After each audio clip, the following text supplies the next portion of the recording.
আজ চলে এলাম গল্পবাড়ি রেস্টুরেন্টে। ঘুরে ঘুরে দেখলাম চারপাশ, অপূর্ব সুন্দর মুগ্ধতায় মন ভরে গেল।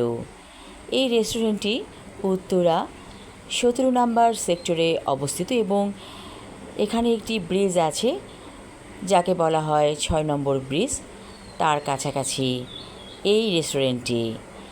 এখানে খাবারের মান অনেক ভালো।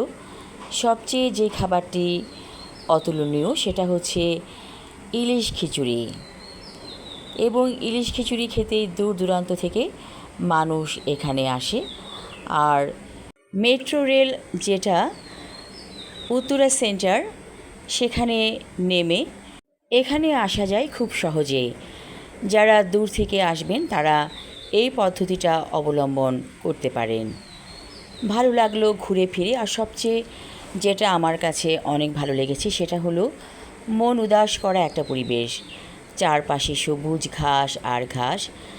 এখনও এখানে সেরকমভাবে বসতি গড়ে ওঠেনি। বসতি গড়ে উঠেছে কিন্তু ঘন বসতি নয়, অনেকটাই সুন্দর নির্জন নিরিবিলি।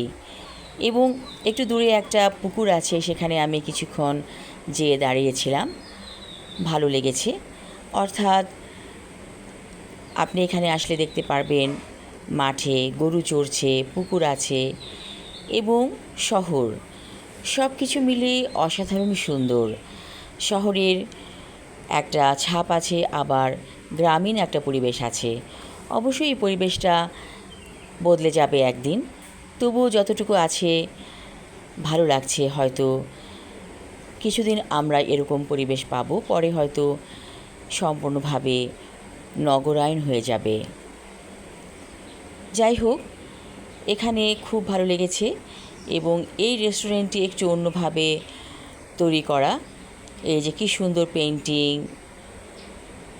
গ্রামীণ পরিবেশের ছবি, এবং একটা ঢেকিও আছে।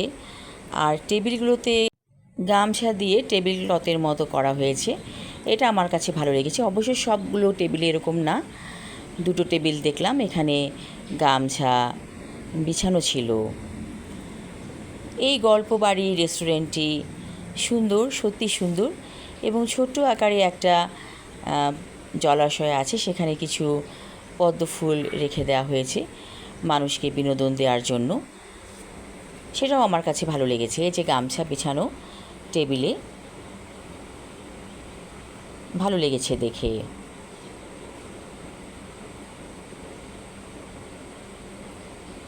ছিমছাম পরিবেশ, ভিড়ভাট্টা নেই, এবং আপনি পেট পুরে খেতে পারবেন। খাবারের মান অনেক ভালো। ঘুরে ফিরে বেরিয়ে ভালো লেগেছে।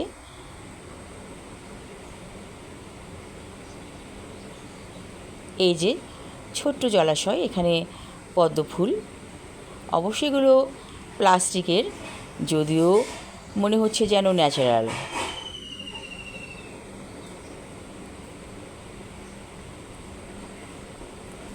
মাঝে মাঝে ঘুরতে ভালো লাগে, এবং যদি মানুষ একঘেয়ে জীবনে থেকে যায় তাহলে জীবনটা কিন্তু ভালো লাগবে না। বৈচিত্র্যময় জীবন আমরা সবাই পছন্দ করি। আমি একটা ব্যাপার খেয়াল করেছি যে এখন মানুষ কিন্তু অনেক বেড়ায়, টাকা পয়সার কথা অতটা ভাবে না, এবং টাকা পয়সা অতটা লাগে না যদি আপনি বেড়াতে চান। কিছু কিছু করে জমিয়ে আপনি এই আনন্দটা উপভোগ করতে পারেন। এই কথাটা আমি বলছি নিম্নবিত্তদের ক্ষেত্রে। তারা কিন্তু ইচ্ছে করলেই এই কাজগুলো করতে পারে এবং তারা করে। নিম্নবিত্তদের মধ্যে এখন বেড়ানোর প্রবণতা অনেক দেখা যায়, যেটা আগে দেখতে পাওয়া যেত না।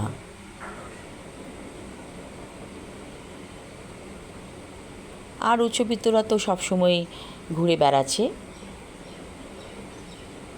যারা মিডল ক্লাস তারাও এই ভাবনাটা করতে পারেন যে কিছু কিছু টাকা জমিয়ে ঘোরার জন্য। এখন তো সমাজে বিরাট পরিবর্তন এসেছে, নারী পুরুষ মিলে কাজ করে, এবং যখনই দুজন মিলে কাজ করবে সংসারে সচ্ছলতা আসবে। যাই হোক, ভালো লাগলো সব কিছু মিলিয়ে। আপনারাও ইচ্ছে করলে এখানে ঘুরে যেতে পারেন। সবাই ভালো থাকুন, সুস্থ থাকুন, এই শুভ কামনা করছি। ধন্যবাদ।